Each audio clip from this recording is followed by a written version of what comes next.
Sunday Sharpe, do do do do do do. Sunday Sharpe, do do do do do do. Sunday Sharpe, do do do do do do do do.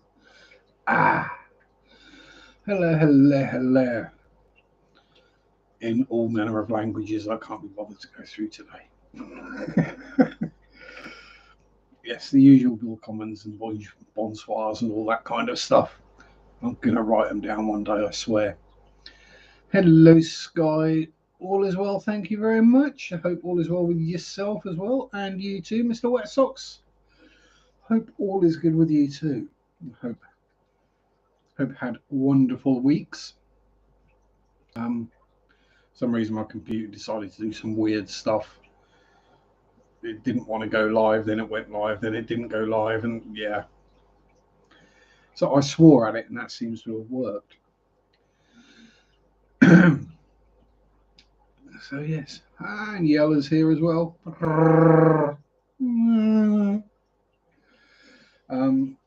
Greetings, sir.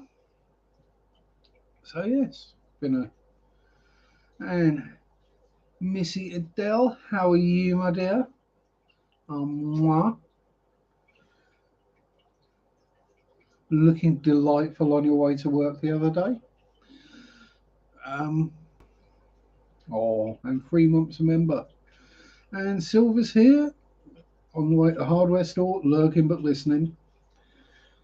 Hopefully you don't encounter any Karens while you're there, because yeah. Make sure you don't wear anything remotely similar to what the people who work at the homeless despot, or whichever Lowe's or whichever one you want to go to. Don't wear anything the same colour as their uniform. Yeah, working hard. Do it all day today as well. Oh no, well, it is Monday for you there. So yeah, I've got a long day tomorrow. Evening, Mandy. How are you, my dear? And Big Shumpin. I keep wanting to say Big Pimpin, but that's wrong. And and looks like old Danny boy. Dan is doing the taxi of Dad, as it were. The Dad taxi. And Callaway is here as well. And I'm getting thousands and thousands of blooming notifications come through. That sounds an interesting video. Honey, we're gay now. Don't ask. Big Pimpin works. Good with that. Monday means VM change. I have to dig through a mountain of boxes. Oh, I know what that's like. I feel your pain. I feel your misery. Who else we have? We have Hecklefish. New name. Hopefully not a heckler. Because I enjoy trolls.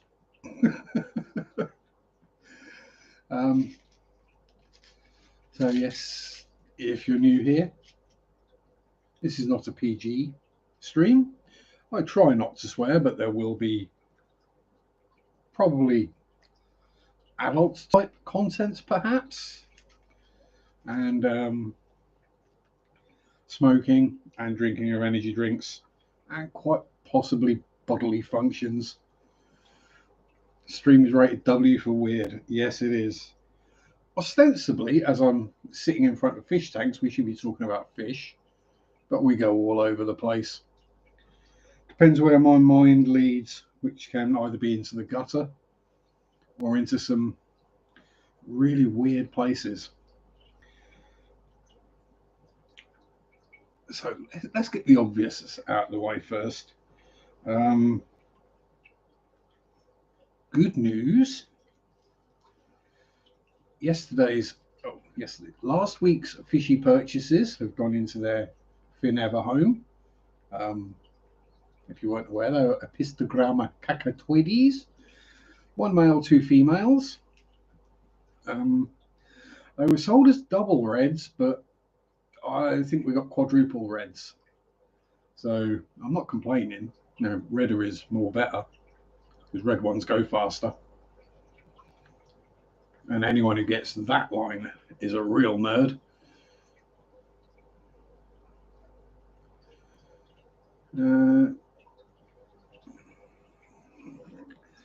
Yeah, I've heard about that one. So that's a particularly strange catfish. But you know, if it means more catfishes and less chicklets, then yeah, I'm not going to complain. I like catfish. I like chicklets too, but yeah, cats are awesome. Um, so yes, no, we're having chasey with Bert and Ernie behind me. You two, be careful. We don't want you braining yourselves like Donkey did. Yeah, so we've got the Apistos have gone into the flex. And then, speaking of plecos, I'm not sure whether I mean, I didn't enjoy doing it. It was a nasty thing to do, but I had to cull a spawn of bristlenoses, by which I mean pull the eggs out of the cave and freeze them. Um, Sad and a nasty thing to do, and I didn't like doing it, but I've got nowhere to put them. Um, so yeah, that wasn't fun. Um,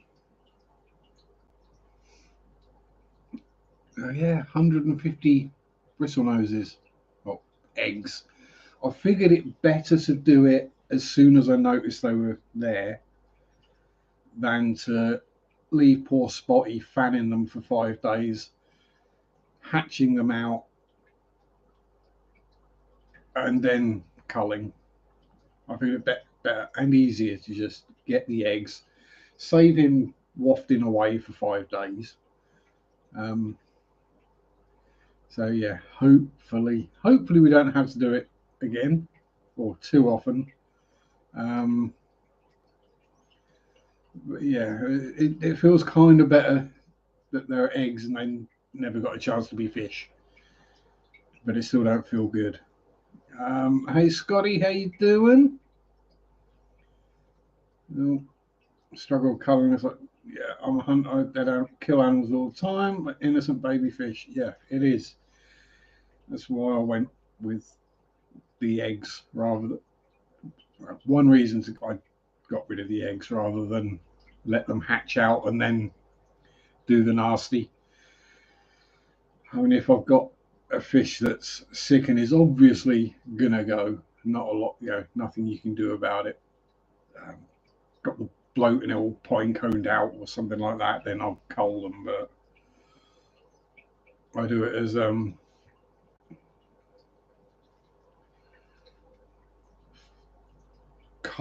calmly and as nicely as I possibly can.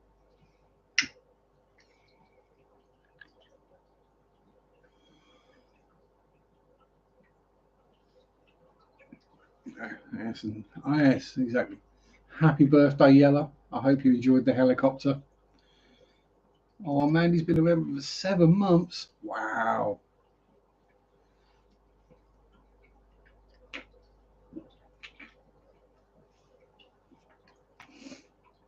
And yes, I'm wearing my Floorgasm t-shirt today.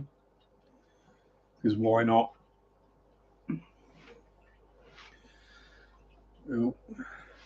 And if I suddenly disappear to the left, that's because the chair has finally collapsed.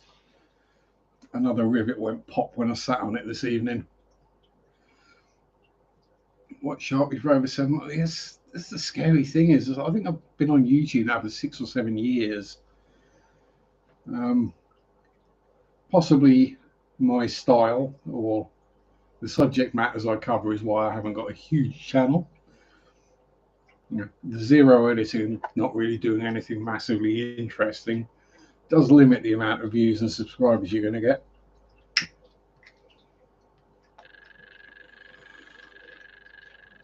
But I'm I'm not going to start doing videos about stuff I'm not interested in, because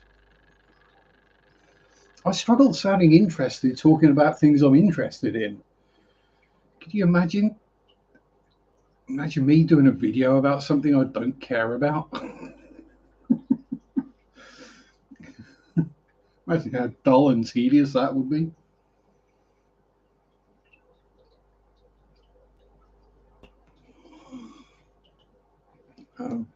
Anyhow, I have managed to upset someone on Facebook this week, so that's always a good thing.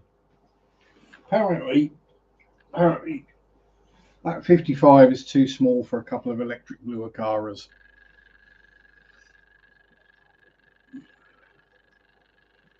RDS and airplanes. So yeah, that's pretty much what's happened fishy-wise this week. The baby Pelvicochromis are growing. The baby Shelleys are growing. Don't want to say what D stand for. Yes. Now, I think I've got it set so you can type whatever you want in chat within certain reasons. I think there are certain words that Google will flag up no matter what, but the occasional swear doesn't bother me. I mean, heck, me and my manager were at work yesterday, the store manager, branch manager now, and American Idiot by Green Day came on, and we were both belting along with that, and we belted out the non-edited version. We added in the Fs, both different F words that you're not allowed to say these days.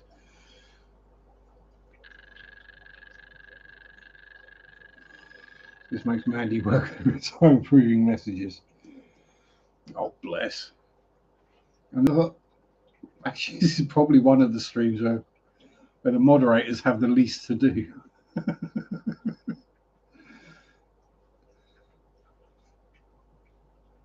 Technically, Candy Overhols is a moderator here. Not that I haven't seen her for ages and ages, but she is a mod. It's purely because seeing her name in grey just didn't look right. Oh, thank you very much, Adele, using all the emojis. Yeah, seeing Candy's name in grey just weren't right. Her name needs to be in blue. Same with Mandy.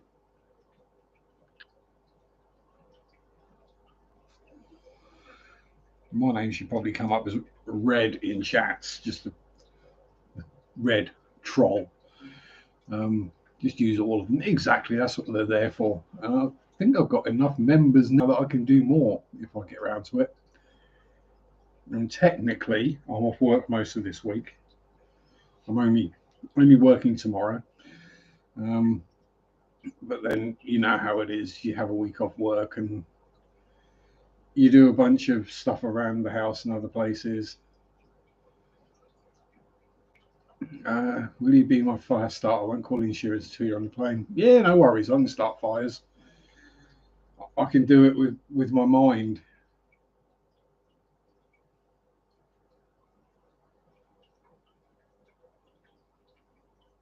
Or someone called Jeremy's house just went up in flames.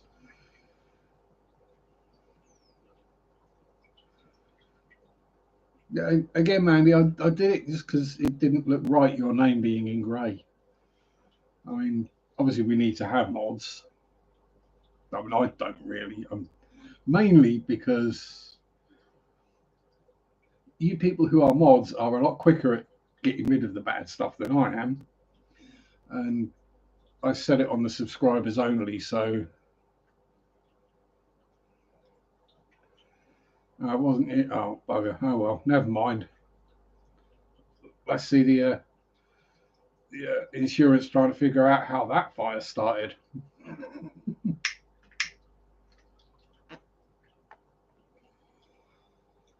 I'm the fire starter. Twisted fire starter. Yeah, rest in peace, Keith Flint. Um, yeah, I have to wonder what I'd do if I had a house fire. Would I like push over an aquarium to put it out?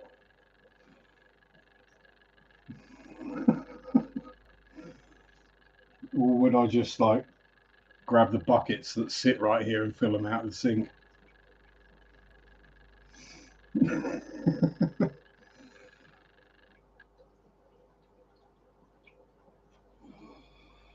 Oh, does that mean you want me to mod you? Does it, Yella? Then you'd have to behave a bit. So I'll let you be you and carry on being you. Yeah. Well, I might have to start singing some Prodigy at work. Might not go down too well.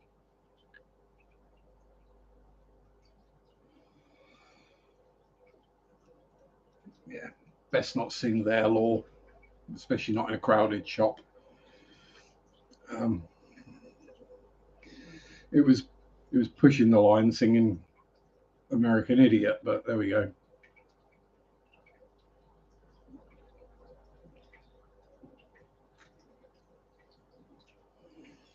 I mean, if you want to be my wrench wench, you can, Yella. I don't have a problem with that.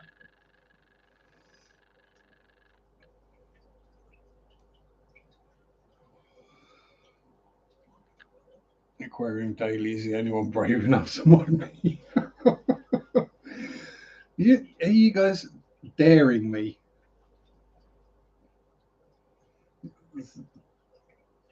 I mean, let's be honest. The mods don't exactly have a lot to do here, other than maybe post the odd link, which usually to their content.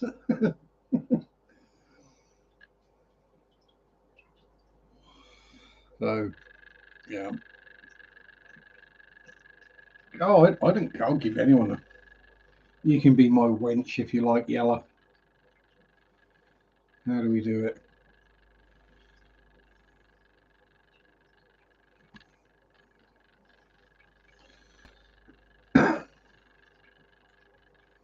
There we go. You are now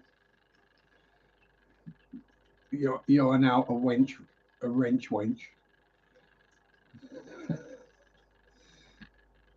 And just because, Jeremy, there you go. Yeah, I did just about remember how to do it. Um,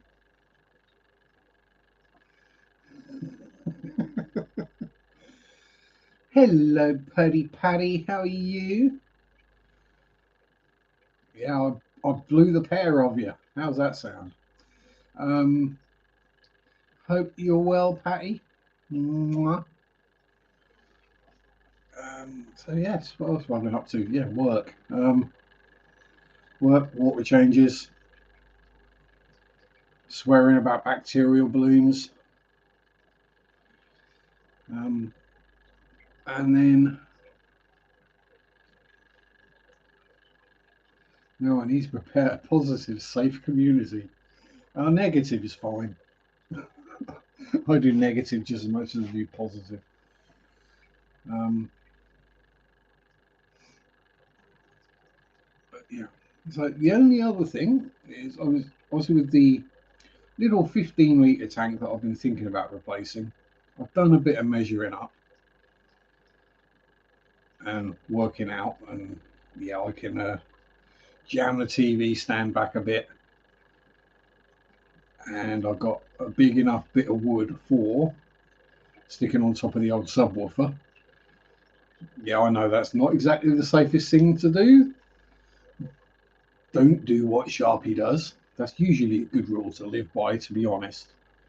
Because it'll be a piece of wood with a tank on it on top of a smaller base, but it's a subwoofer. It's not going to go anywhere. Um, I can just about squeeze another fluval flex in there. Hmm. Yeah, wood on me sub. Yeah, that does sound perverse.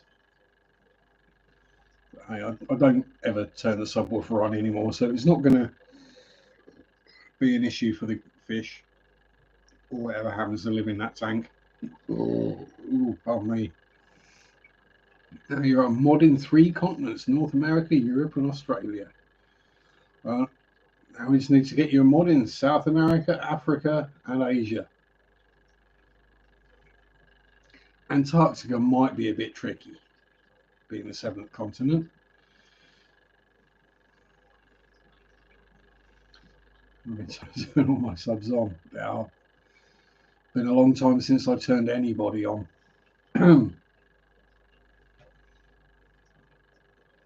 Even accidentally.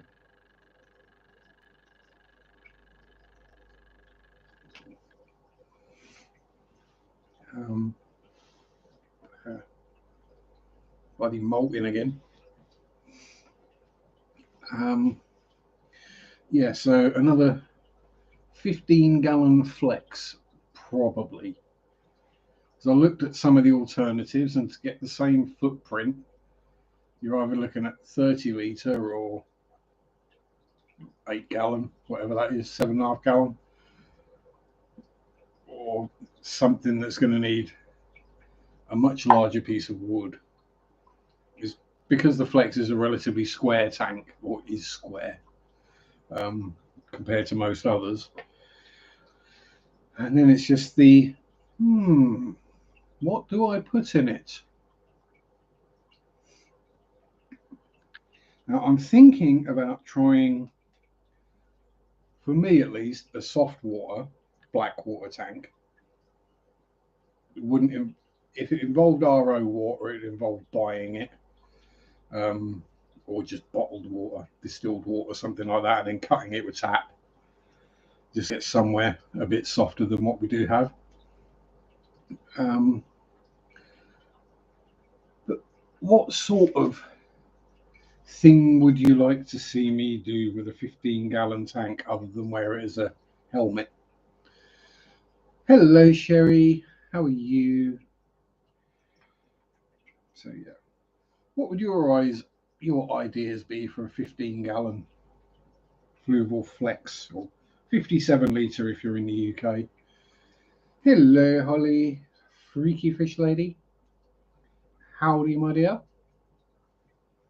And indeed, Doody.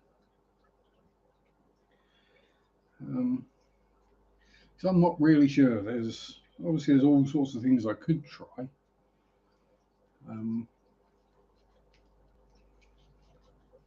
And obviously, I'd rather have something I can breed and sell. Make the tank work for me, as it were, which could be an issue.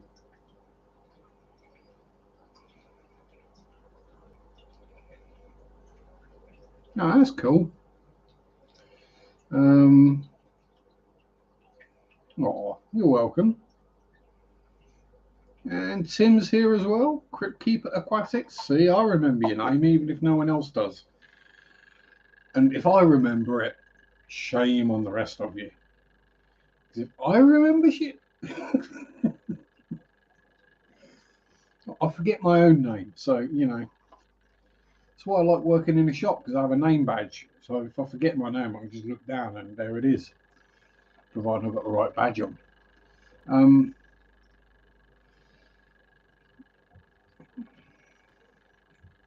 So yeah, if you had a Fluval Flex, what would you like to keep in it? And or for the sake of argument, let's call it a 20 gallon, because you'll know what I'm like with minimum tank sizes.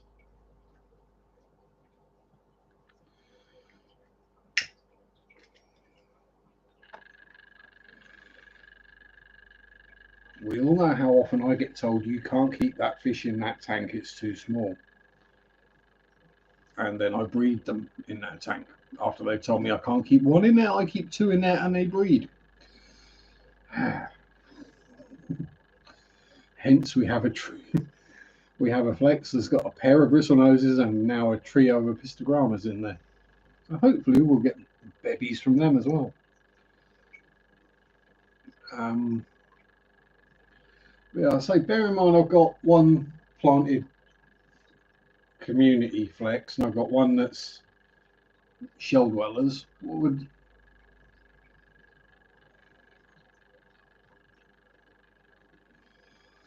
mixed Taiwan bee culls, breeding set of endlers? Yeah, Taiwan bees. If I could get hold of them around here, that's because of the local water. Caradina shrimp are extremely rare. Eakins, how you doing, Ian? Yeah, finding the soft water fish can be, or shrimp, or anything can be tricky around here because our tap water is, I mean, just for the general area because of the bedrock we're on. Usually around 8 to 8.2 pH out the tap, 17 kH and about 20 GH. It takes a lot of softening. Power's back up. Something went boom down the block. Welcome back anyway, Austin.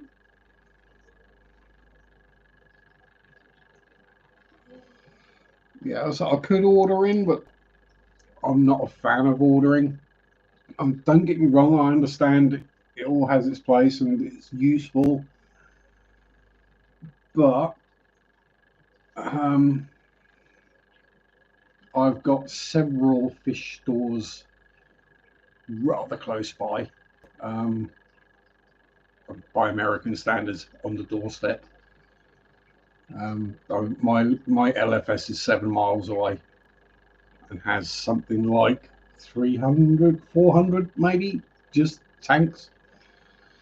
No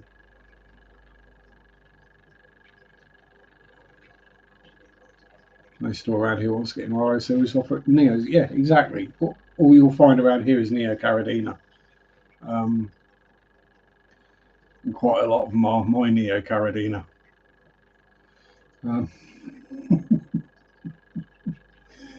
It's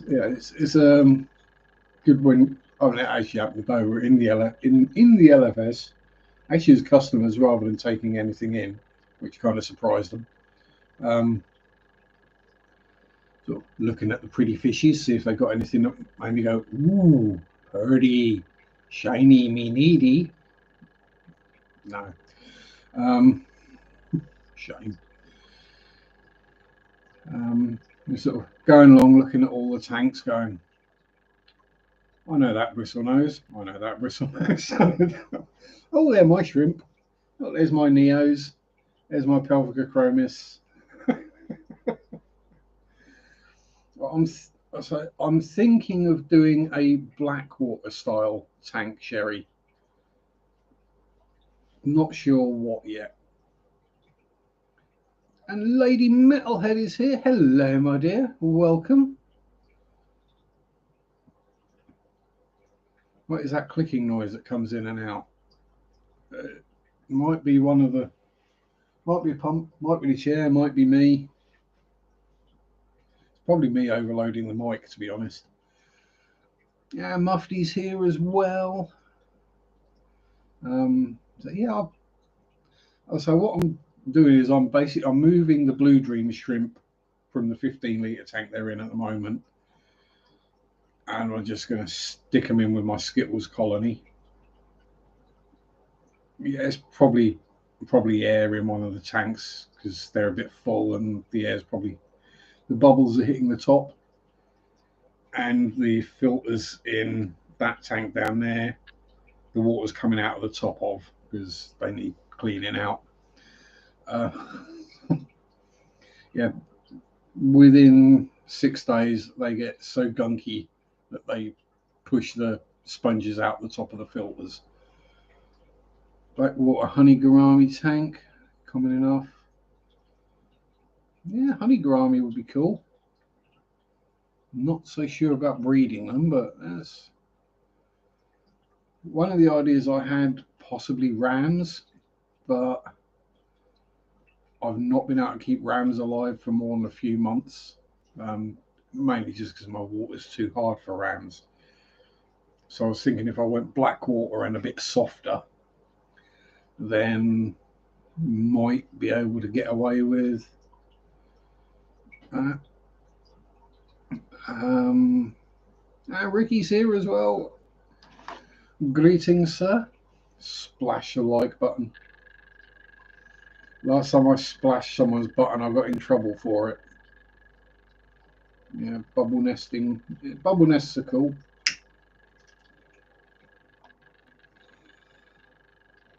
I think all I ever see around here of honey gouramis are males. I don't see the females.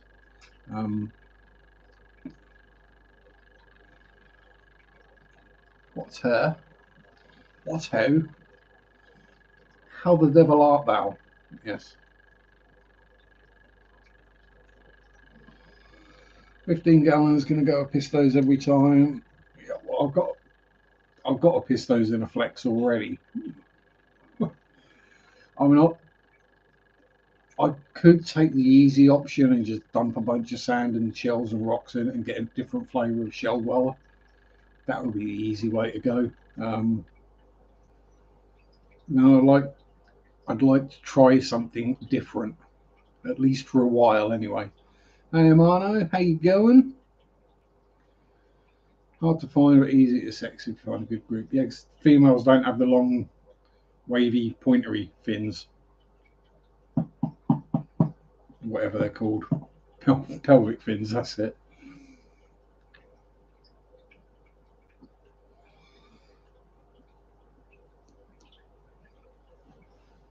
Yes. I mean, because there are a lot of fish I can get locally that are more suited to softer water. Yeah, I'm good. It's just everyone else. Pardon me. Um, you got some Cordo punks. I was looking at Cordo punk today. They only had one. Yeah, they had some of the Maltese. They had some Cordo punks, some Brevis, and Similis. Um, Obviously, they didn't order the Similis in from anywhere. Someone supplied them. I wonder who that could be. Um,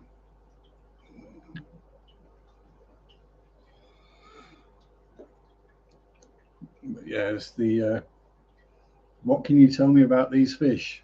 Blah, blah, blah. Ask that guy. He bred them.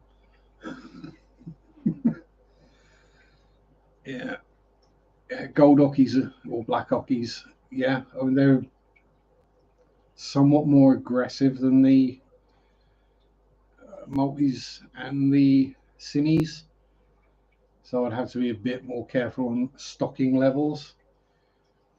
Wouldn't be able to get away with having 40 or 50 of them in there.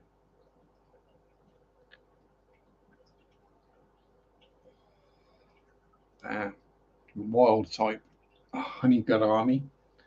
That's if I can find a wild type.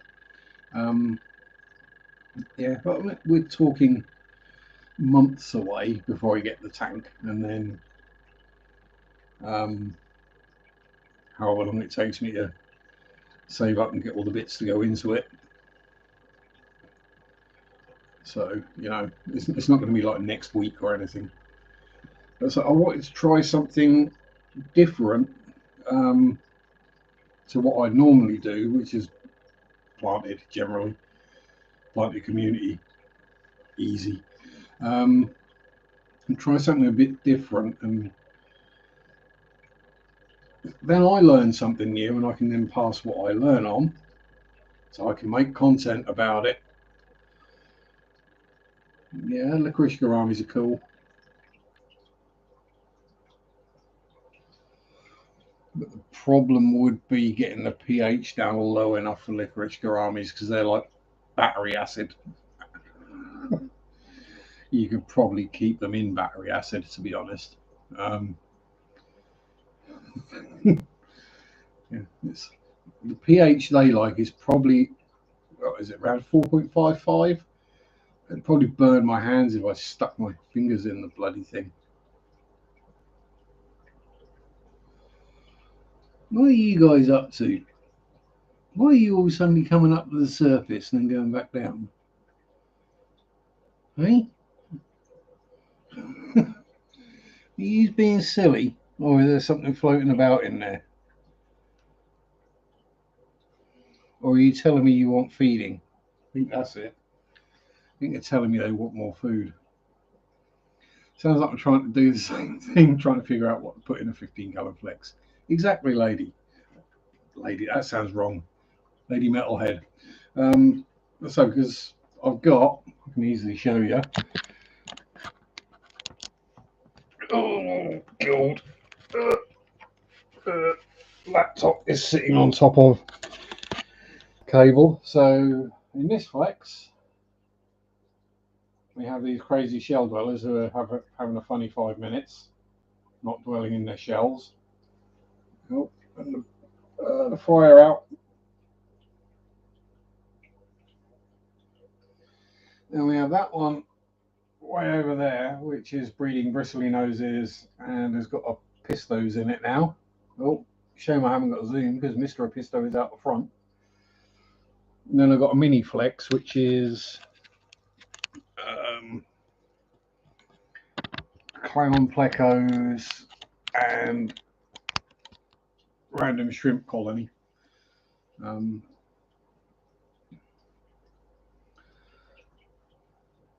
Large school of dwarf emeralds or pygmies. Yeah, pygmies would be cool. Yeah. So if you want something simple, lady metalhead, can't go wrong with some Neolamprologus, either multis or similis.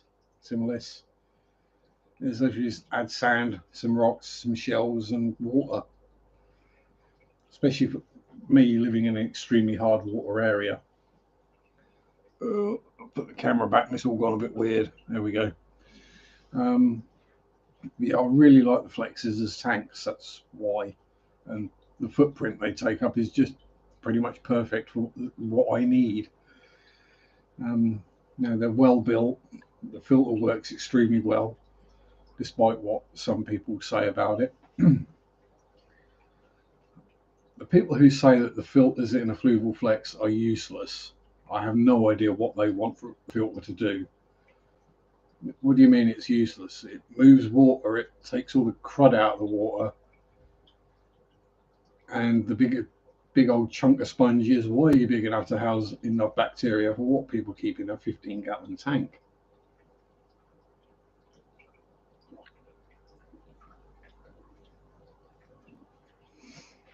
And we know how overstocked I like to keep my tanks.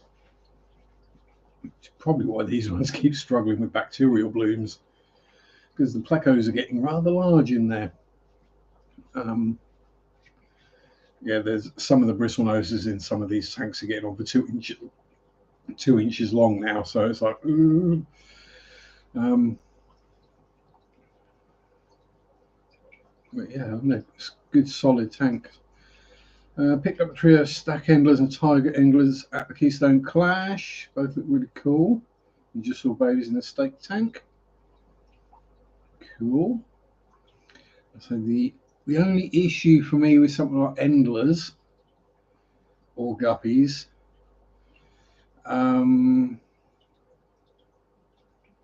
is I can't sell them. I'd basically be giving them away. Yes, I know you have. Again, it's one of the differences between the UK and the US. Endlers are endlers, guppies are guppies. You might get an extra. I mean, in a shop, if you're selling guppies, the ones with about 800 different names to them, you might get 50p more for than a standard muck guppy at retail. So selling them in, I'm gonna, they're like 20p each. It's just not worth the hassle and the grief. And they're super cool fish, don't get me wrong. But on that option, yeah, doesn't really work. And that's why I've gone for the Limia Perugiae in here, which are all hiding up at the moment. There's blooming dozens of them. I think there's about 30 juvenile and adult, and probably a couple of dozen fry in there that I've missed as well. Yeah, that's the other one. I had someone tell me that you can't keep electric blue acara with smaller fish. Would someone like to tell these linear fry and these black neons and the subadult linears that they can't live with the electric blue acaras?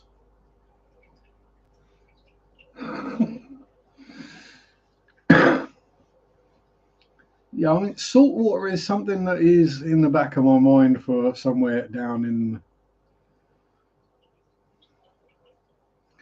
I wouldn't be surprised if it was mine, yellow. Blue light's still on. I've got nothing coming up saying my stream is unstable or anything, so you never know. Yeah, saltwater I'm not quite ready for. I think soft water is going to be quite a jump, and black water as well.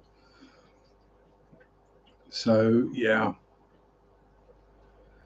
I think I'll stick with freshwater, because if I screw it, and let's be brutal and cold about it, if I screw it up, the fish are a lot cheaper. I know that sounds bad, but that is one way I see things. You know, would I be upset if I accidentally killed a pair of rams? Yes. Would I be more? Would I be equally upset, but way more peed off if I killed a pair of clownfish? You bet.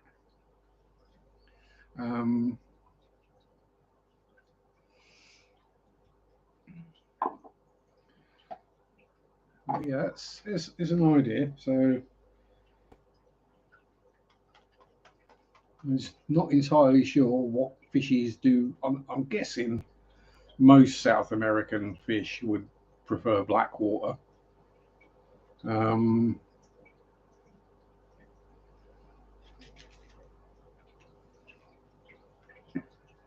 You'd be upset too if you killed no one. Yes. Nemo being Latin for no one, which makes that movie so much darker. Finding no one. Yes. Captain No One, which is why he was named that in the movie. Is he wanted to disappear from mankind? Before we get really deep into stuff like that. So yeah, lots to think about. I'm not even sure if I'd go planted or not. Probably just, I would say just some Anubias, but given what happens to Anubias when I put it in a tank, it would basically just be an Anubias bush with some water. Saltwater pond is boring to look at, only gets fun when you get in it, and the filtration is too expensive. Yeah, that's yeah. I mean, if I was going to go marine, it would be Fowler. Basically, fish only. I say fish only. I'd have shrimp and probably shrimp and crabs as well, but yeah, no coral. I'm not a fan of corals anyway, and I really hate marine lights. And as the tank will be basically beside but beneath the television, I don't want a marine light in the way.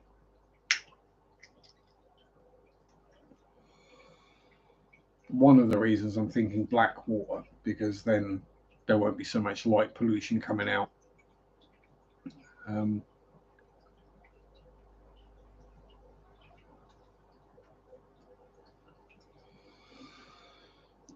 yeah, so there we go. That's my next idea. Obviously, to do that, the 15 litre will have to be emptied, which will mean all the Blue Dream shrimp and the Cubityra boras will go into the mini flex with the rest of the shrimp, the 3 clown plecos, the sole remaining pygmy cory, and the 5-year-old CPD.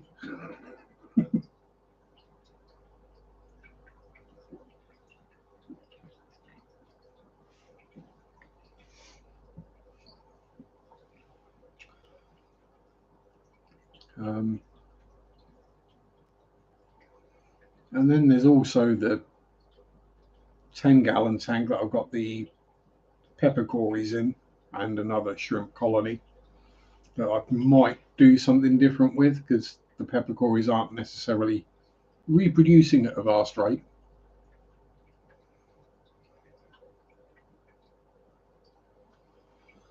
Retirement tank sounds like. Howdy, Bruiser.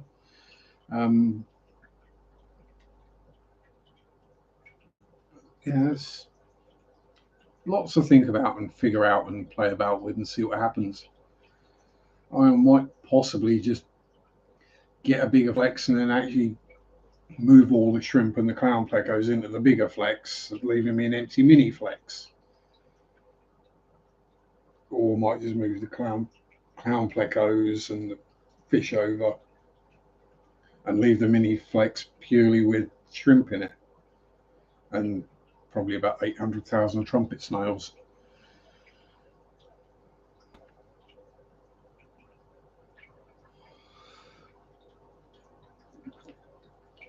But yeah, it's. Oh, and the thing is, with that mini flex, I bought the pygmy cories to go in there, and then yeah, they sort of died off one by one, and the the last remaining one just keeps on going. And she's a chunky girl for a pygmy cory. And American water has a D in it. Water, yes. It's spelt with a second R as well, Warder. And if you go up the north of England, it's spelt watter. It's got 2 T's.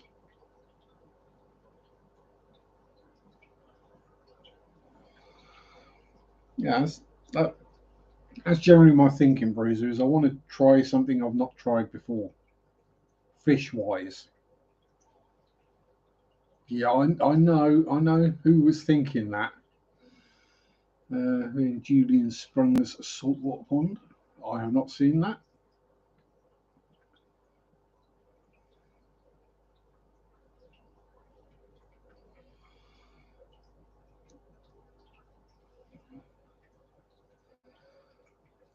So yeah, there we go.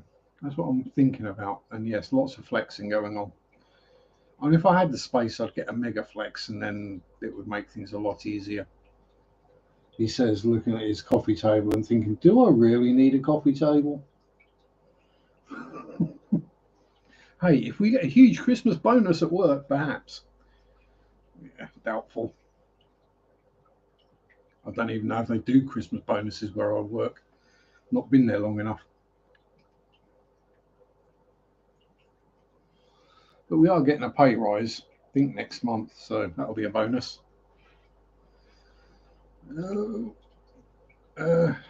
Hold on, Ian. There you go.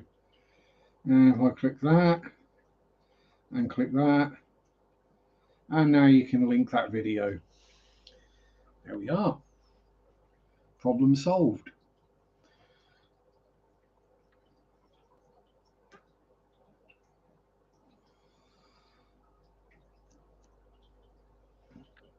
Don't worry, I'm not going to go down the route that some people take where they mod everybody.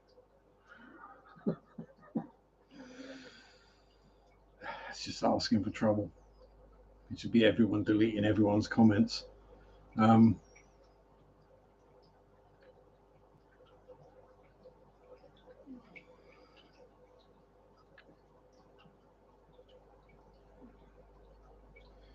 are you guys behaving like that?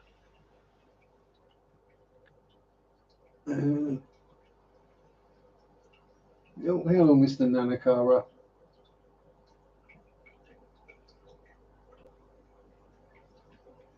Yeah, you doing zoomies? You're looking for missing Anakara? If you're around somewhere, bud, you're probably hiding.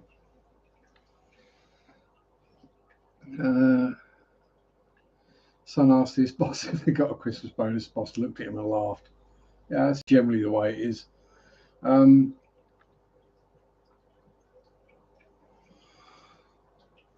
To be fair, I would rather get no Christmas bonus or Christmas present from work than what I got the last time, because that was more of an insult than anything. And I was thinking the other day, I was like, I wonder if that was planned to be an insult to try and get me to go off.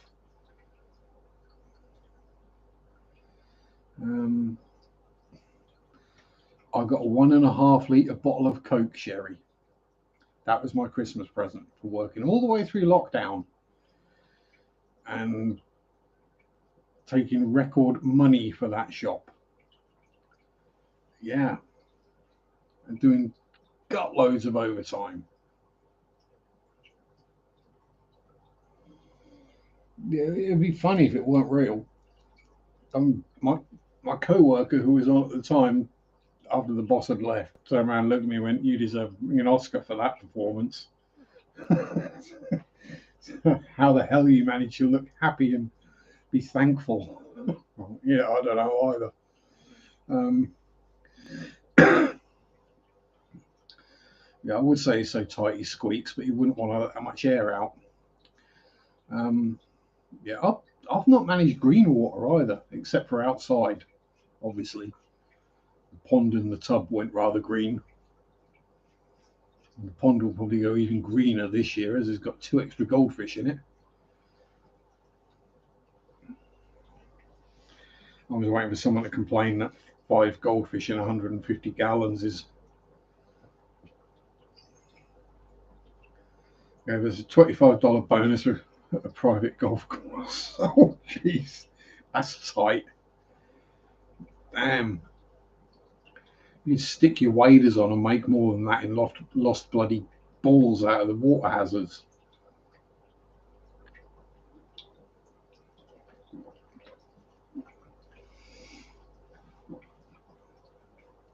Yeah, that's just it. It's like no bonus or gift is better than one that's. They must know when they do it that people aren't going to be happy about it.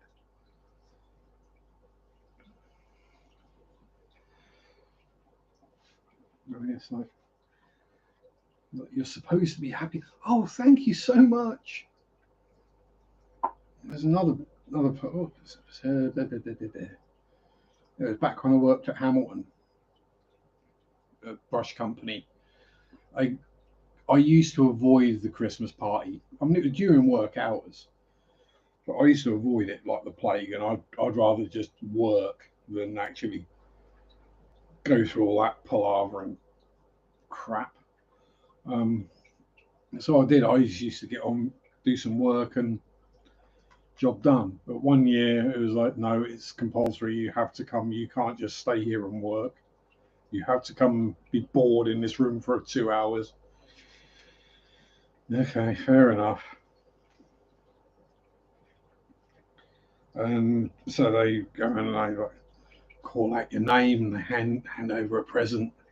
And we all got the same thing this year. We got an envelope with a gift card in it. It was one of those gift cards that you could spend in loads of different shops. And they were like, "Oh yeah, that's great, isn't it? It's great." And I looked at it. I read the list of shops that you could spend it in, and I was like, I've never been in any of those shops. And I probably never will. And I'm like, what do you mean? You can spend it in Cafe Nero? I'm like, I get my if I'm up the city, I get my coffee off the bloody market. It's 1/10 of the price and a lot better. It's like 60p a cup. Comes in a little plastic cup.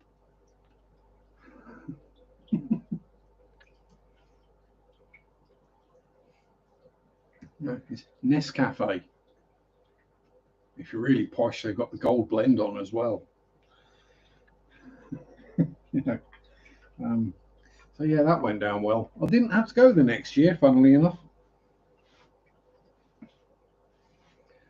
Well, I did get called to the office when I dumped the card and the gift card in the bin on the way out the Christmas do. Apparently they didn't like that. Yeah, 60p in a cup. Yep. It's like the extreme version of Two Girls, One Cup. Does the market have a chip and donut ban? No, it has a chip stall. Norwich Market is a permanent market, so it's more of a bazaar than a market. Yeah, it's all undercover and permanent. It's there 7 days a week.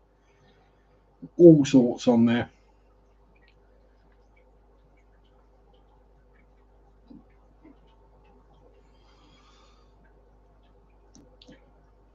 Sort of the classic city centre market, but I normally avoid it if I can. This is pretty crowded. I just normally avoid the city if I can. Yeah, but Ian is now one of my wrench wenches as well.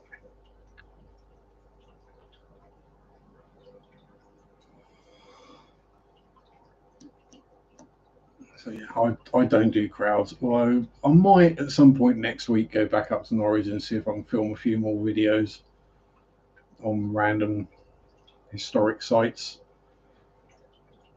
I have to do a bit of research on that first and figure out which ones I can actually get to. Because the last time I went up and filmed a whole bunch of videos, I damn near killed myself walking too far.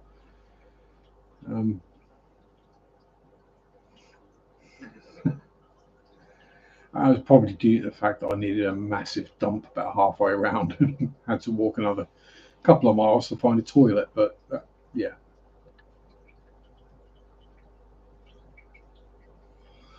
Suffice to say, my legs ached quite badly the next day. Nice to be promoted from one of Sharpe's normal wenches. Yes. Maybe I should put a second tier of memberships in. Just wench. I wonder whether YouTube would accept that. Do I have anything in mind for a black water tank? Not yet. I've not kept them before, so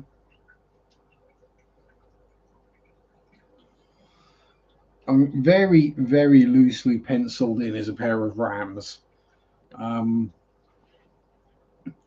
No, they wouldn't be black Rams or dark night Rams or electric blue Rams or whatever, gold Ram or albino longfin Ram or whatever. It'd just be box standard. Microgeophagus ramirezi, or possibly Bolivians.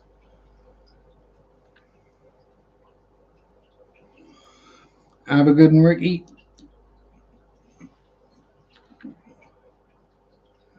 Sleep tight and don't let the bed bugs bite. Yeah, so what would there be? There'd be some fish, probably some snails, because got to have snails. Snails are good. Probably a pleco of some description or pair of.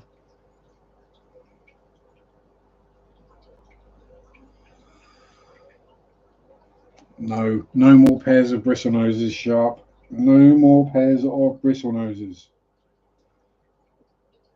Get that thought out of your bloody head.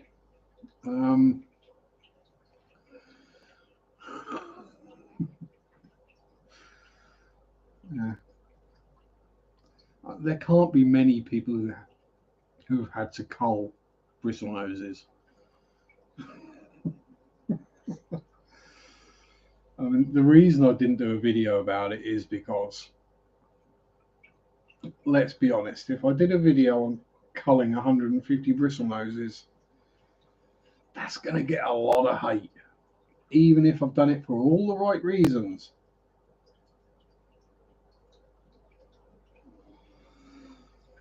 aside from live bears and shrimp, what are some other beginner easy breeding fish? Well, you can't go wrong with crebensis. Just don't go for the common type of Pelvicochromis.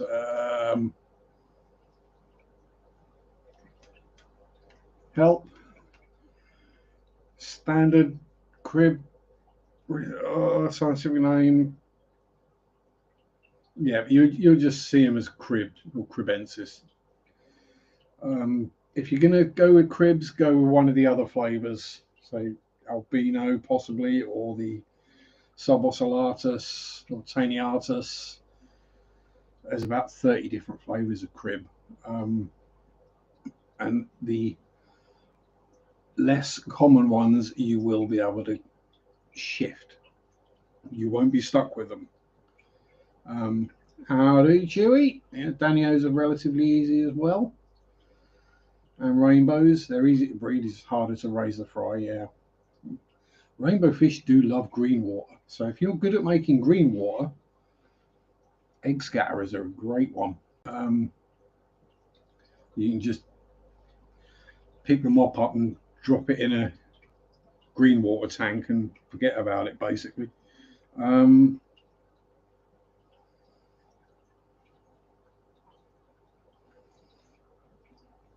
Yeah, that's exactly it, Austin. It's something that sometimes we have to do. I mean, I had to do it because I literally got nowhere to put 150 bristle noses.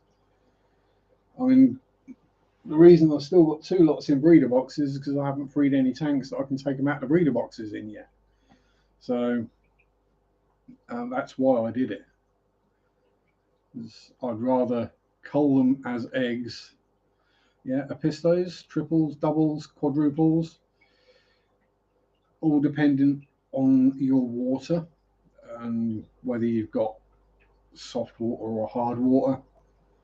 So the cribs will do better in harder water than the epistos will. Black water is not brackish. No, brackish is water that is semi-salty. So if you were to go to a river estuary where you've got the fresh water flowing out of the river and the seawater coming in on tides and waves, that area where it all mixes is the brackish zone, and that's what brackish water is. Tetras are easy if you have soft water. Yeah, shellies, again, you don't really breed shellies, it just happens. You sort of add water, add food every once in a while, and then you'll see these tiny little specks moving, and then you'll look real close and, oh, I've got babies. And the babies in here are now a couple of weeks old, and they're what, 5 mil, 6 mil long. They're tiny.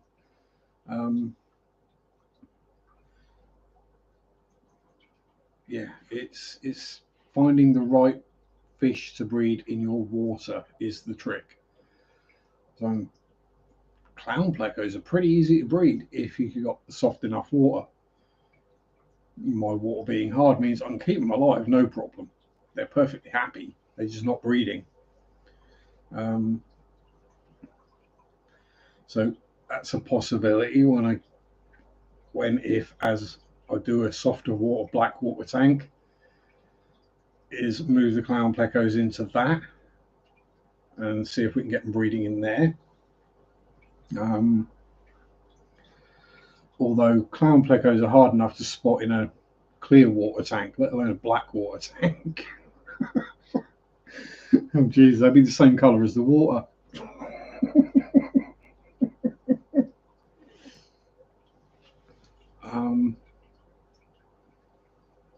Yeah, exactly. And that's why I can't generally keep rams alive for more than a few months. It's because my water's too hard for them. They just fall apart, basically. I had one that did really well. She survived for like 6 months. But the males just didn't. Yeah, they can live in it, but they won't thrive in it. Yeah, that's why I've not kept rams ever since. It's like, well, I'm just throwing money away and killing fish, so we'll leave them to it. That's why I haven't had a pistos for quite a while either. Hopefully, fingers crossed, this trio produce some babies, because that I find is the trick. If you can get them to breed in your water, then their offspring will be absolutely fine in your water. So, and that's generally what I say with shrimp, is you got to keep the adults that you bought alive for long enough for them to have offspring. And once that happens, the offspring will be fine. They'll live in your water quite happily. And yeah, parameters can affect sex ratios. Temperature or hardness can affect how many males or females you get.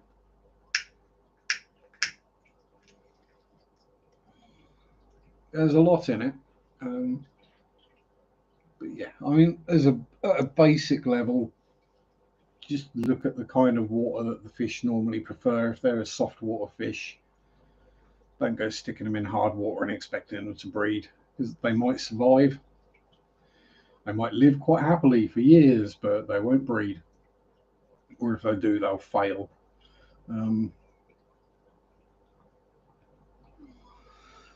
That's why cribs are a good one, because a lot of the flavors of cribs are actually capable of living in brackish water. So they can go from the soft Congo River water into the right out to the brackish water, which is a lot harder.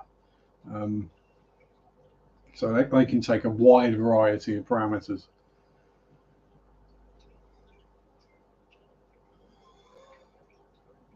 So Daniel's most Daniel's best non-egg layers after cichlids.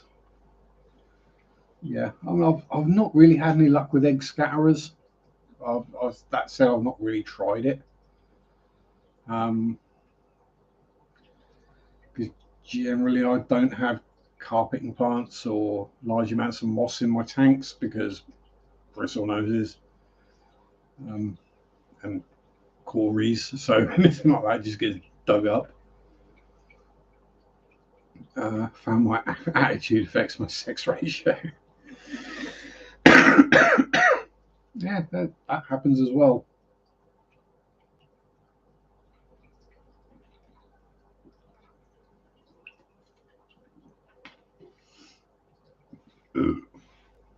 Pardon me. Yeah, there can be a lot to it, but generally, if you can get the sort of hardness right and a general kind of tank layout that the fish like, then you're going to be okay. Might take a while. Sometimes they might breed rapidly and repeatedly. Other times they might do it once in a while. My Pelvicochromis subocellatus. This is like the second time I've had fry in 6 months. Yeah, science is saying that we'll lose about 70% of cold climate species in the next century. That sounds about right. As stuff warms up, the colder water fish are going to go, unless they evolve quickly. You know, Mandy's got to go Google some stuff. Pardon me. Are you trying to figure out why certain species of your fish aren't breeding? Would that be what you're Googling? Oh, here he is. Hello, Spotty boy. Yeah, you having a good feed up? You good boy. Yeah, hey. I'm sorry I took your heggies away from you, but it's for the best. God, we got more escape plecklets in there. See another two at least. Oh well. Never mind. Fish, plants, and other animals are being affected too. Yeah, I mean, the one that will really get people shouting will be polar bears. When the polar bears go, then there will be all hell to pay. That's when certain people will finally say, okay, enough, we need to do something about the environment, by which time it's way too late.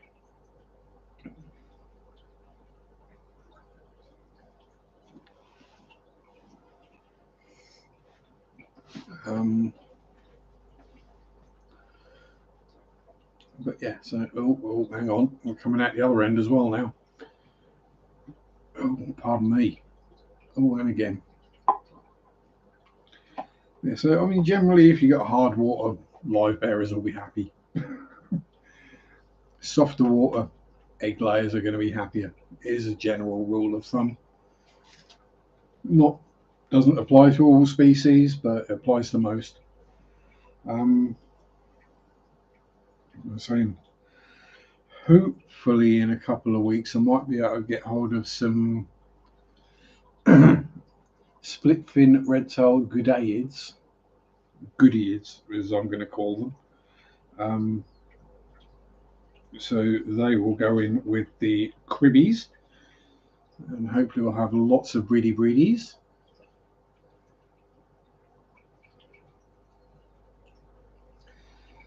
There'll be more than polar bears. Generally, science except that we need to change trees in temperate rainforests or face massive fires. Yes, because certain species of tree like to go woof at the slightest possible spark, whereas others are designed to burn, like the giant sequoia. It's evolved itself over the millennia to be able to cope with a forest fire. In fact, I think they actually need a forest fire for their seeds to germinate, don't they? Something like that. Is it the heat from the fire that actually makes the cones open? Pines are creeping up to the Arctic already. Oh yeah, pines are getting everywhere, blooming things. I understand planting pine trees because they're quick growing, straight trunk, easy to chop down, easy to process into lumber or timber.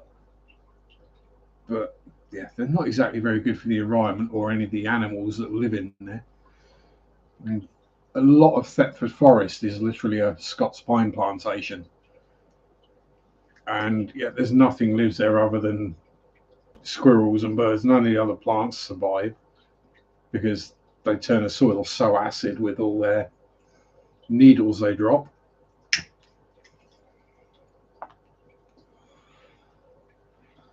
And other parts of Thetford Forest, which are left as the natural ancient woodland, there's all sorts of life and species and flavours of everything there. There's a lot more interesting. Easy to walk through. I find the plantations where everything's just in dead straight lines is just dull.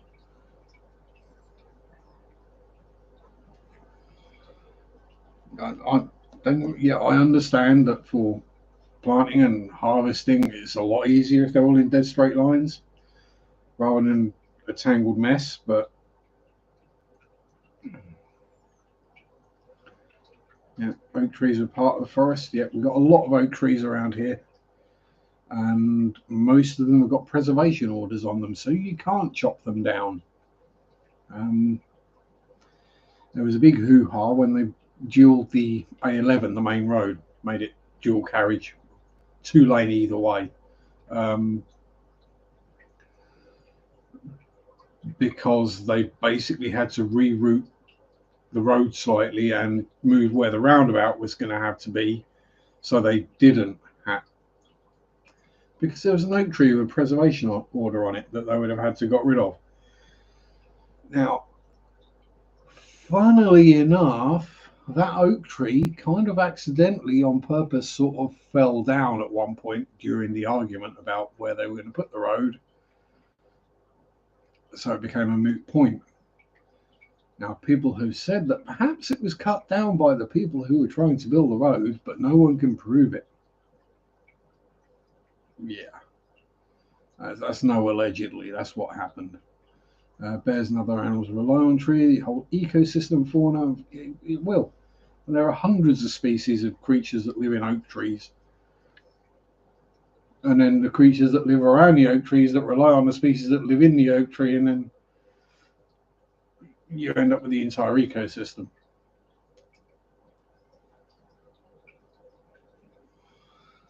And you see all these things like the toilet paper.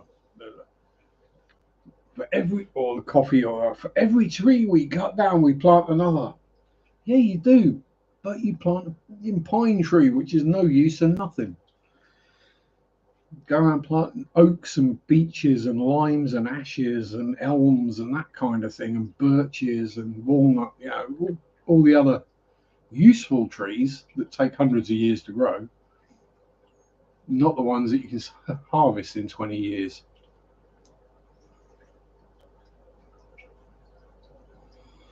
The natives relied on the pine trees for the antibiotic. Yeah. But that's when the pine trees grew where the pine trees are meant to grow, not where we decided we wanted them to grow. Called the Scots pine because they're native to Scotland, not East Anglia. And now the chemicals are found in waterways around the world. Exactly. So we're antibioticing everything. Yeah, we're doomed. And that's a very English comedy. If you've not seen Dad's Army, you won't get that reference. If you haven't, you should, because Dad's Army is hilarious.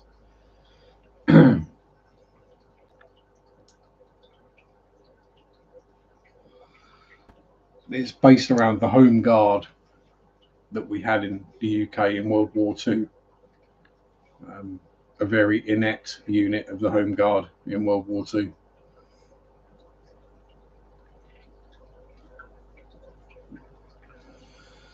Yeah, exactly.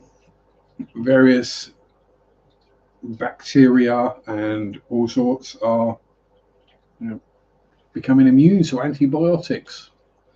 Hence, we have things like MRSA and all the other various nasties that you can catch in hospital these days that are a bugger to treat because they're immune to antibiotics.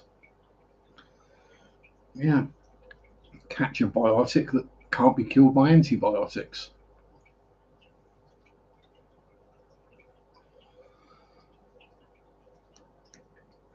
Although at some point someone will put two and two together and will come up with five, but figure out that probiotics or prebiotics will kill them instead, or something like that. There'll be some random thing they find. The over reliance on throwing out antibiotics like they're sweeties or candies for things that antibiotics are not going to do anything to.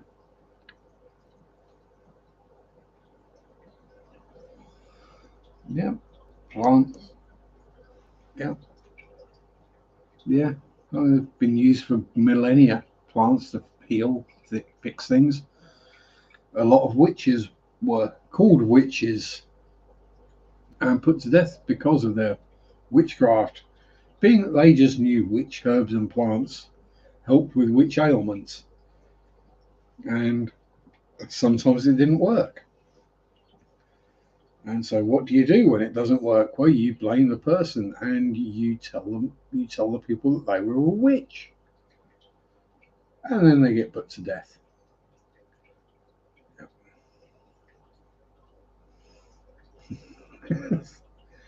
And their knowledge is lost.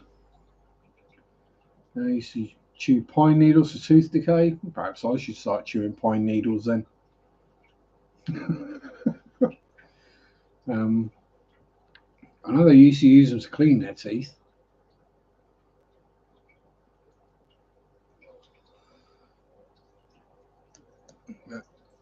Yes. I think what I'll just do is wait for all mine to fall out and then get a set of 40s. Probably be cheaper in the long run.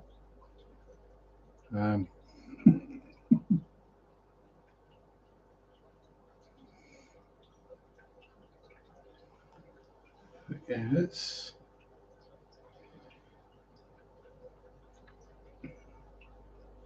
But then we got people these days that will say, "Oh, you can't take that. Oh, it's chemicals. Chemicals are bad." And then you give them a list of chemicals and say, "Would you eat that?" And they go, "Oh no, all those chemicals. Oh, it's bad. It's bad." That's the chemical composition of a friggin' apple. Yeah. showing they don't know what they're talking about. They see a chemical, they don't know what it is, and it's like, oh. It's like the people who don't believe the science because, well, sodium bursts into flames when you put it with water, and chlorine is poisonous. So therefore, salt must be really bad because it's sodium chloride.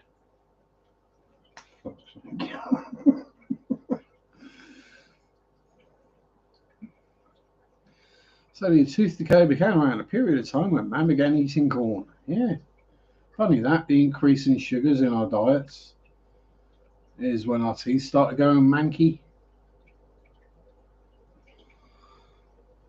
And also, the reason we all have an overbite is because we use cutlery, we use flatware, using knives and forks especially. Because we're all born with no overbite or underbite.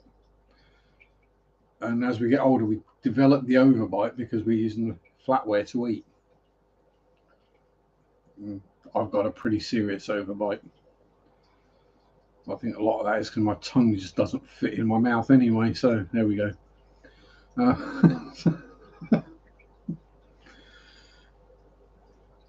Yeah, I'm your stereotypical bad teeth Brit.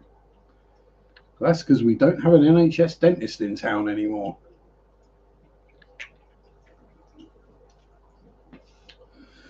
They keep building houses, but they don't keep building doctors or dentists or opticians or schools or libraries.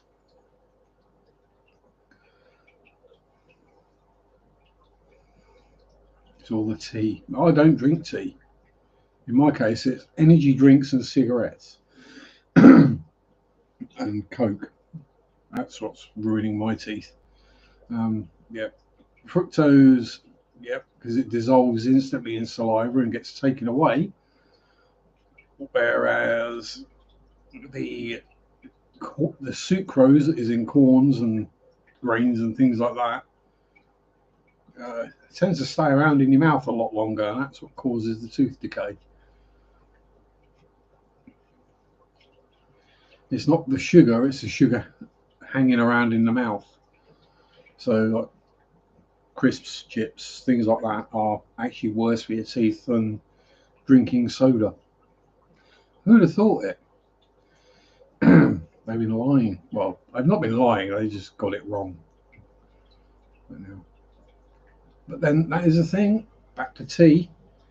If I go with a black water tank, what would you say is the best way of doing it? Would it be using rooibos tea? Sorry, red bush tea in English, rather than speaking Afrikaans, which is a version of Dutch. Would it be better doing it that way or getting a black water extract product and adding that? Because I'm not sure how I'd feel about having tea in the house. Because I don't drink it, Mary don't drink it, nobody I know who visits would drink it. So literally I'd have a box of tea bags literally just for putting in fish tanks.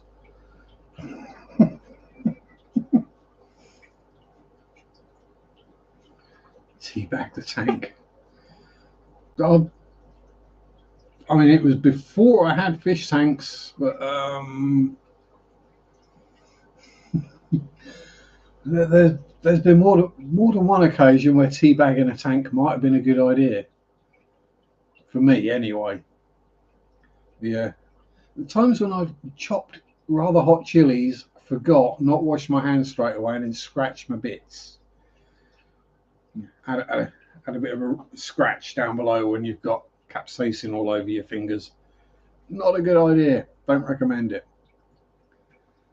Germs are well known for using teas and coffee grounds. Yeah, it's something I'll have to look into, and I'll have to do some experiments.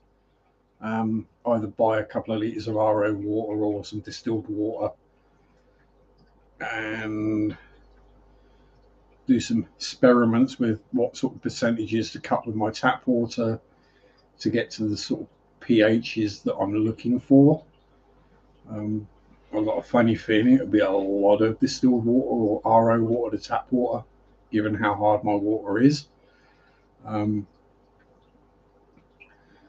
hey, if it's a flex, that's not a huge amount of water every week.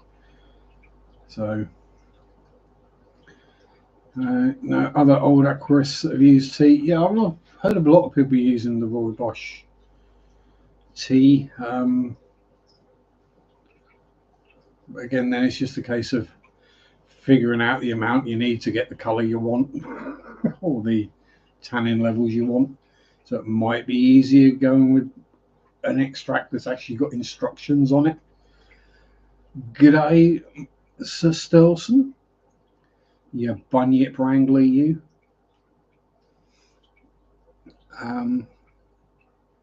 Yeah, that's my thoughts on that. But there's a lot to look into. I might do a bit of research this week and look into other people who have done black water tanks and watch some videos.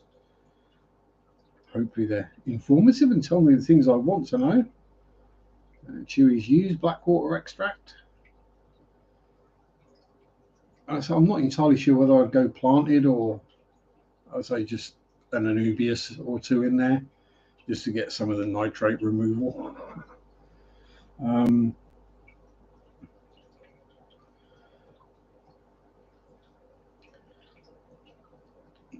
In the 70s with distilled water. Cool. Yeah, lots to think about. I shall have a look-see on the tube of you and see who of my buddies in the fish fam have done black water tanks and what they say about it. Then watch several videos, take all the information on board and make my own judgment. Yeah, I mean, the thing is, tea bags are going to be cheapest option, I would have thought. As you try and get hold of some botanicals, so some seed pods or alder cones and that kind of thing in there as well, just to bulk it up a bit, but we'll see. This is me, so I'll say all this and then it could just end up being a different flavour of shell dweller. Sand rocks, job done. Or I'll have had a clear out of a. If you're doing that type of thing, you need to pre-filter the water. No, yes, to get the chlorine and stuff out. But if I did that, what I would do, because I would be using some distilled water, is I would just make the tea in the distilled water, so save doing that. Then use the tap water, throw rocks and then sand. Yeah, that's always the best thing to do with shell dwellers.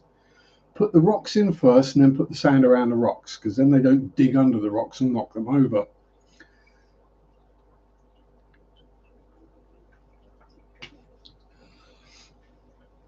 Yeah, I'm glad I thought of that, because the amount of digging that these little buggers have done over the months and years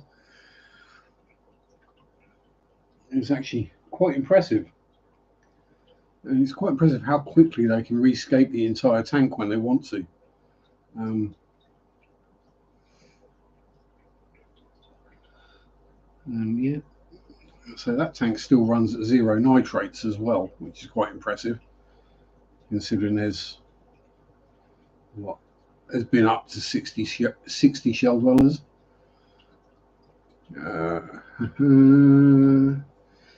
TDS and that, you need to have a filtering system to do any kind of tank that is that far off your own water. Well, yeah, I'll work it out. I'll do some experiments. I'll do a bunch of excrementing and see what kind of percentages I would need. Because I don't want to go with pure RO and then have to remineralize and all that guff. So I'd probably just buy a big thing of distilled water and then literally figure out with my tap water and the distilled water what I would need to do. I would mix them outside of the tank and then add them to the tank. um, to get the same kind of TDS-ish that is in the tank or that I'm after. Um, this is one time that I would actually use my TDS pen and pay attention to what it says, in conjunction with a pH test. As looking for 100 TDS, yes, but you've managed to drop the pH down to 5.8. Oh, crap. Yeah, I wouldn't rely on it either, Chewy. It's just, to me, I'm not looking at, oh, this is an accurate number that exactly describes what is in the water.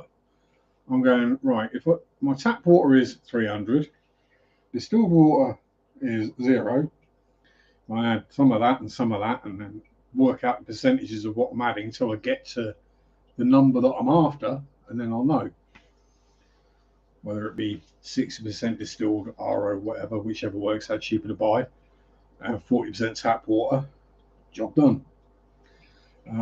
That kind of thing. I do the maths beforehand.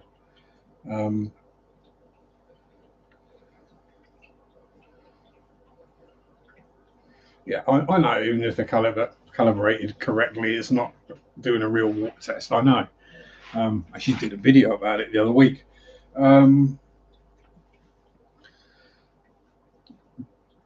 But it's just using it as an indicator of what's happening rather than a precise measurement. Yeah, all meters can be screwed. Yeah, I know. So, I mean, if I know my tap water comes out at X, it doesn't matter whether that's 20% higher or 20% lower. It really doesn't matter. This is a number that I know. I know this produces this. I know this produces this. Then we do some maths and percentages and mils and tests, and then we go, bingo. So that percentage of that and that percentage of that gives me that, which is what I'm after.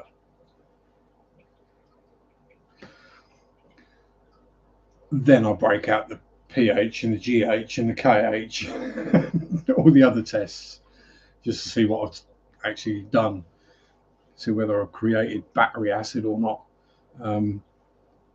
or something where the KH is that low that the tank's going to crash. Yeah, multimeters or electronic meters electrical meters are my specialty, as it were, if it were one. Yeah, I used to have to recalibrate the AVO 8 meters all the time at college because they were so old that they would just wave all over the place. Natural plants will tell you about the natural minerals in a tank that is needed for biology. Yeah, I mean, at the moment, I'll say as long as I've got enough KH in there for a stable cycle, because if the KH gets too low, the cycle will crash because the bacteria need KH to replicate themselves.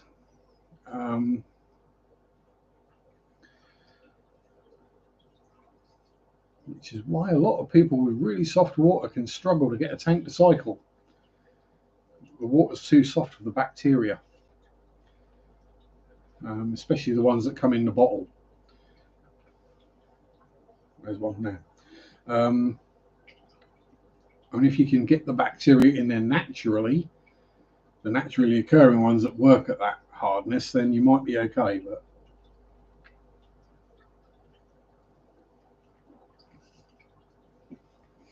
that's all something to worry about. Yep, calcium, magnesium, potassium, phosphorus all have an effect on KH. Yep.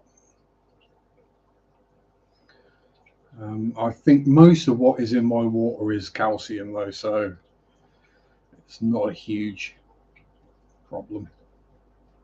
I'm just by the calcium hardness of part except in rainforests, yes, because I live on a chalk substrate, so water around here is basically liquid lime. Is liquid lime scale basically. I mean, if you have a dripping tap or faucet around here,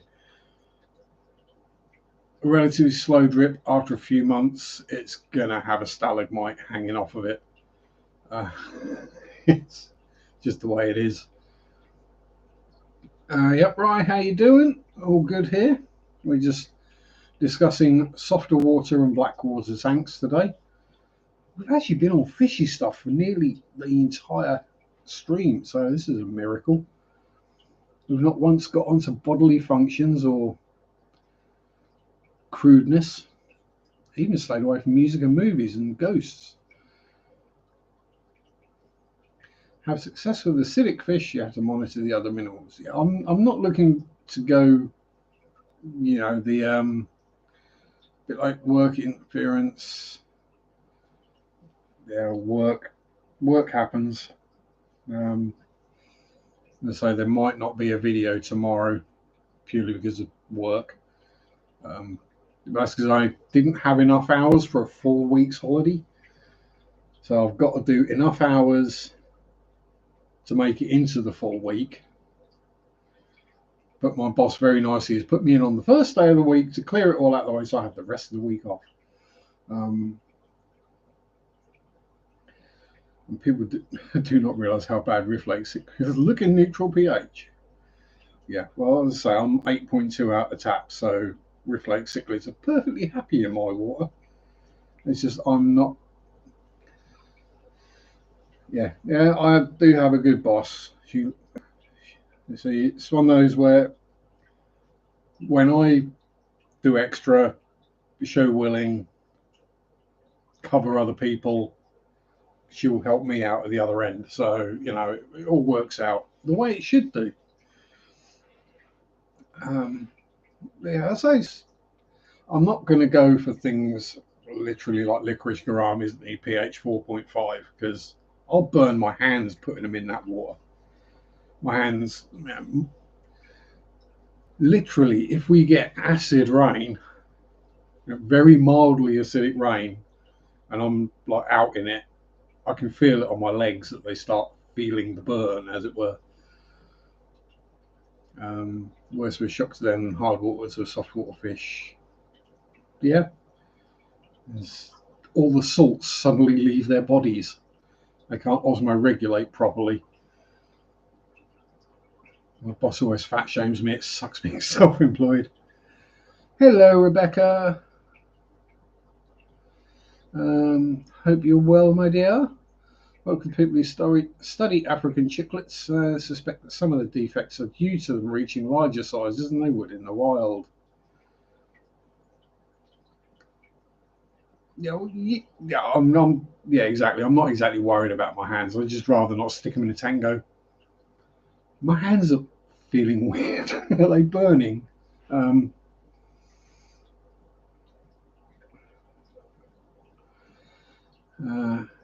Yeah. I mean, this is it. I mean, fish have a general lifespan in the wild and a size they'll get to. But if we keep them in perfect conditions, or they've got access to more food and they don't have to swim so far to find it, and blah blah blah, yeah, they can grow bigger than they should do and get fatter than they should do. That's probably a lot of it. Pet fish are probably a lot fatter than they should be. Got more fat in them than they should have. Rise manager's great, keeps fish and help her out a lot, so she hooks you up with days off. Call Rebecca the Pleco prodigy. Is what she don't know about plecos ain't worth knowing. Yeah, that is very true. Being fed the wrong foods that led to a lot of, yeah. Discus obesity is a big thing. Yeah, I'm not going there. So they go from like that to that. Surely they skim better then. Work at a grocery store in the lobster tank water, you couldn't get on your skin. You get instant rash. Yeah, I can imagine that's probably not going to be pleasant. The amount of, it's probably just nitrate soup.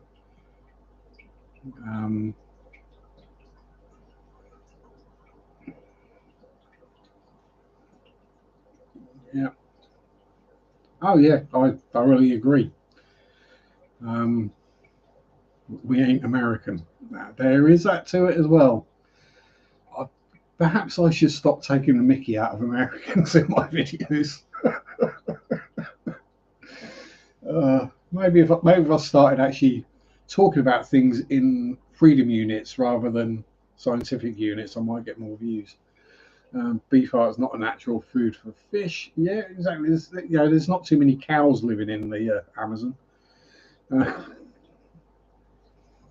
I can imagine it being an okay thing for a piranha to eat, but not necessarily a discus. Rebecca is now glowing red. I can feel the heat coming off of her from here. I'm half a country away.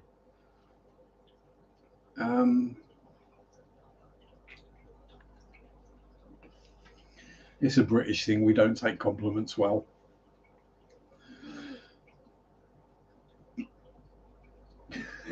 Now, yeah.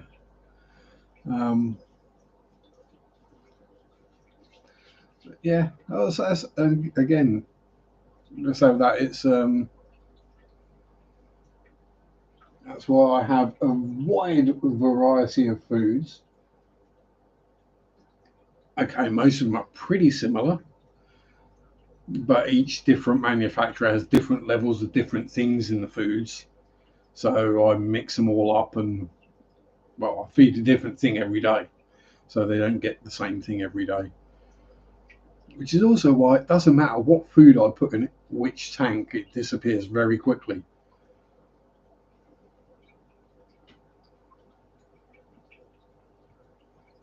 Yeah, it's getting them to eat the algae and detritus-based foods. They like their diet to move a bit.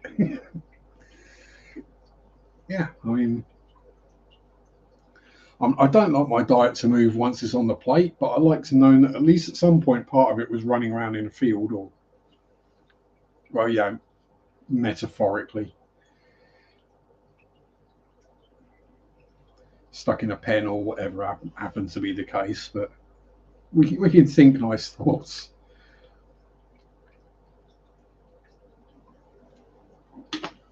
Because there's nobody going to want to be in the same bloody county as me if I go vegetarian or vegan. Because I will just make the entire place uninhabitable humans. Here's a question. Want a new Pleku, preferably smaller side, L184, L107, or L046, or 471, or maybe L280. Which should I choose? I don't know them by the numbers. I have to admit, I'm sorry. Generally, as what you'd find in a fish store, most of the time, the only thing that's smaller than a standard bristlenose and citrus type, whichever numbers they are, is going to be a clown. And the clown plecos get about 3 inches, maybe, something like that, maximum. Bristlies get to maybe that maximum. And just going by what you generally find locally. Farm guppies are all fed. Yeah. Yeah. This is another reason why I think homebred or locally tank bred homebred fish are better than imported. So dwarf snowball plec, zebra, brilliant bristlenose, L280 is very similar to the dwarf snowball, just has less spots. So basically the same fish, just someone caught one that had a lot of spots and one that didn't have a lot. Like the clowns, had my Pinoculus macus for 12 years. Did rehome a 20-year-old and I could have lived longer. So I've had mine a couple of years now. Fish out of nature are a lot better than farmed fish. They are. As I say, home hobbyist bred to me is kind of, it's bridging that gap in the middle. So they're not farm bred, so they're not massively producing thousands of a week. And they're not wild. They're kind of in the middle, and they've had better care than farmed fish will. Now they've been looked after better. Home hobby, as long as I cull, many do not cull. Yeah. I mean, if I spot that I've got sickly ones, deformed ones, stuff like that, then yeah, I will pull them and cull them generally. And I do, where I can, add new blood. Yeah, it's not just the health, it's the environmental impacts as well. Yeah. And let's be honest, just thinking on a pure economical basis, based on economies, as well as the environmental impact and the health of the fish, which fish would you rather buy? The ones that have been bred by the dude 7 miles down the road that were looked after reasonably well, fed well, they're disease and parasite free. You know, they travel. They were in a bag for about an hour before they got to the LFS and put into the shop tanks. Or would you rather buy the one that's been halfway around the world in a bag, medicated, blah blah blah blah blah, probably carrying some sort of nasty.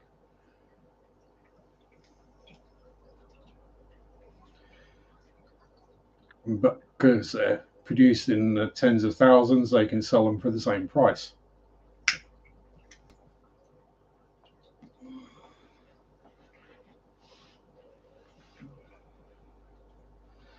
Yeah, I'll say if you can get wild caught and they're sustainable, go for it. Personally, I don't generally keep rare enough species that going for wild caught is either an option or even possible. Really discussed about discus and prolonged breeding in ornamentalist hybridization between races. Yeah.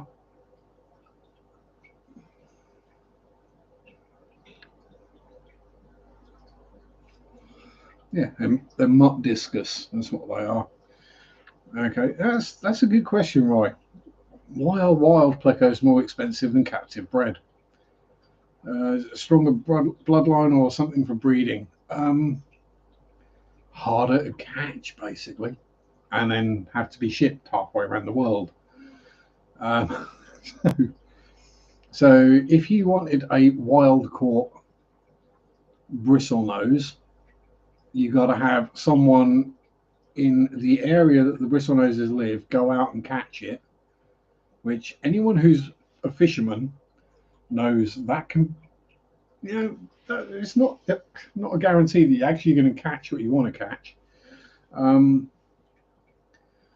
they got the import costs, the shipping, all the other people down the line that have to take their cut. So you've got the person who catches it gets paid, the person who they take it to gets paid, the person who then ships it from there to the other place gets paid, that place gets paid, the people they ship it to get paid, and then it gets shipped to the shop, they get paid. And it might only be a penny a fish or something, but it soon adds up.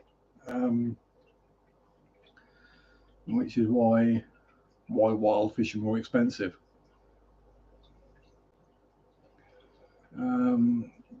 Yeah, it's pros and cons. I mean, for example, if I breed ipistos in my tap water, Right, the fry from those opistos will be more in tune with living in harder water than their parents or their grandparents or the great grandparents, going back down the lineage. So they will do better when I sell them as bred in this water. They will do better when the shop sells them. Some captive breds, people won't charge what they're worth. Say I bred my Barry and Sisters, getting them to breeding size, they probably cost twice the price of the wilds. Yeah, there is that as well as growing them out big enough to breed. Not a huge issue with bristlenoses or ancestress, but even then they're slow growers. They don't. You're looking at what, a year and a half maybe before they get to breeding size minimum, and from being born. So yeah, you got to pay for the fish, look after the fish, eat them, treat them, water change, and blah blah blah blah blah blah blah blah blah for a year and a half before they have babies. Then you got another 3 or 4 months before those babies are big enough to sell.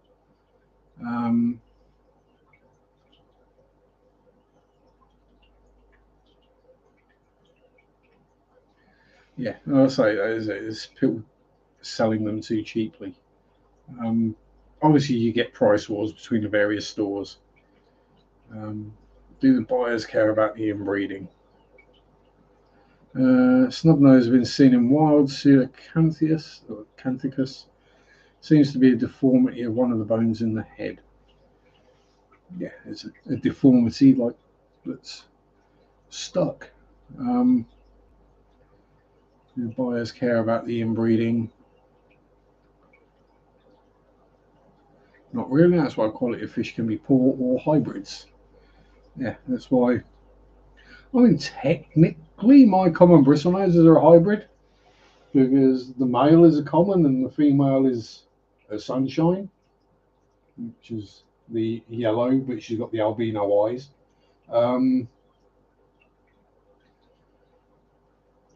But as I understand it, they're both recessive genes, so not really a problem. And it's not like I'm breeding their kids together and shrinking the gene pool further and further. I'm literally just selling their offspring. If one of them kicks the bucket, then I will get another either male or female, whichever it is, and open up the gene pool again.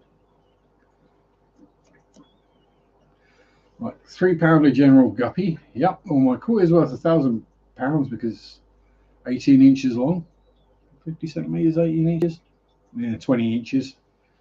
Yep, and that's still a baby koi.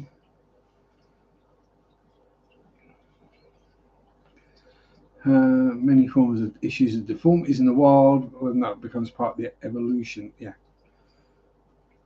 If two with the same genetic deformity get together and breed, then yeah, you're going to get that genetic deformity carry on, which is basically evolution, isn't it? When I was new, I bred calicos, a super red, and the Fraser kept dying. Now I breed the Woman Monster pures, and they're fine. Yeah. And as I say, if you need to get rid of a couple, rye. Not that I've got anywhere to put them. I don't want to breed any more bristlenoses.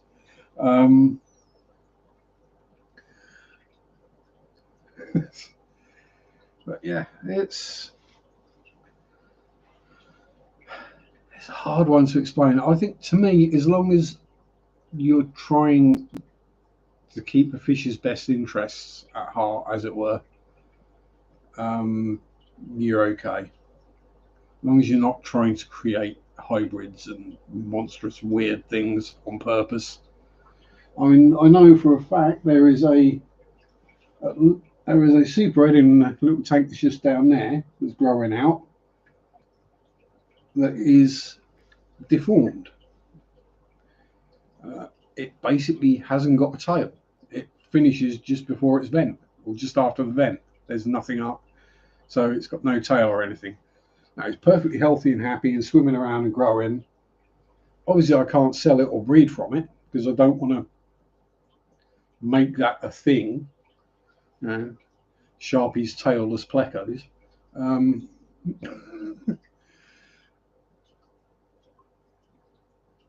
I'll keep it myself. That's not a problem.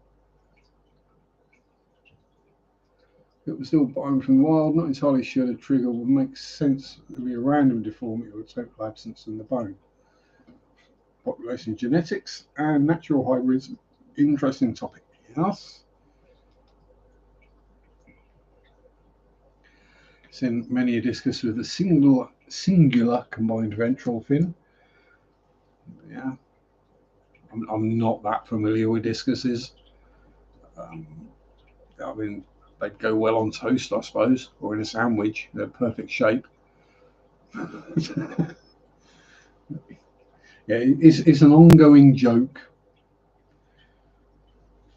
I've been winding Graham Aquarium Adventures up for years about discus, so it's just an ongoing joke.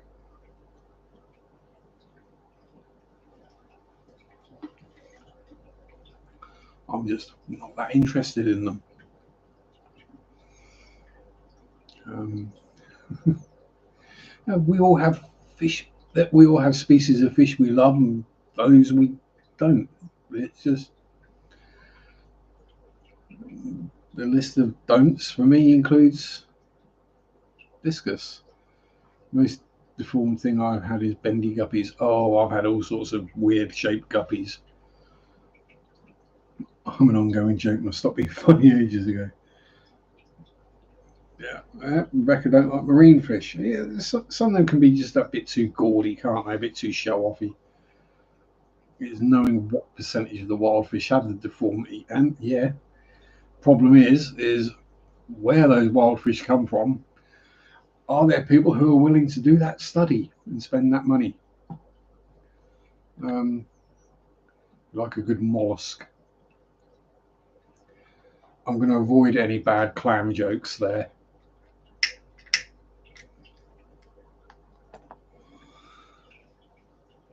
Um, I've worked with people that I've called a mollusk in the past.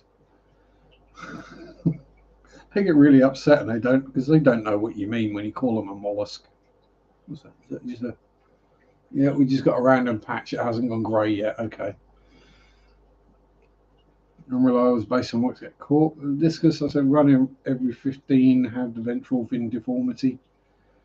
And you'll guarantee someone will think that looks good and they will breed them together and it will become a new flavour of discus because that's what they like. You know, it's like I upset Jess regularly by referring to whatever guppy she's talking about as mutt guppy.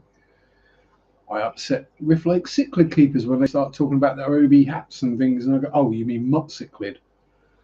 You know, just because it's a bit of a laugh. They might not get the joke.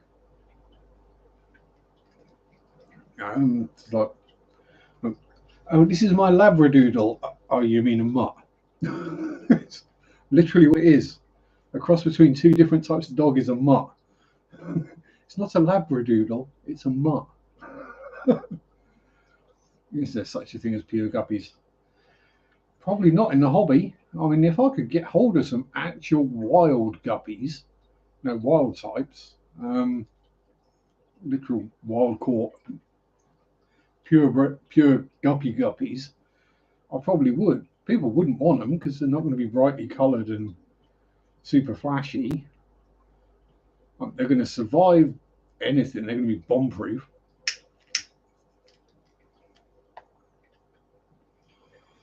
Designer mutt.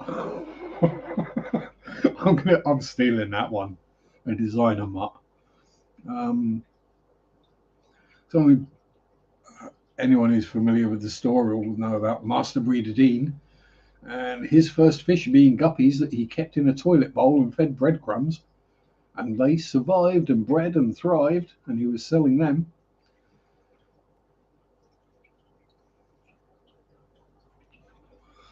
Try doing that with guppies these days, keeping them in a toilet bowl.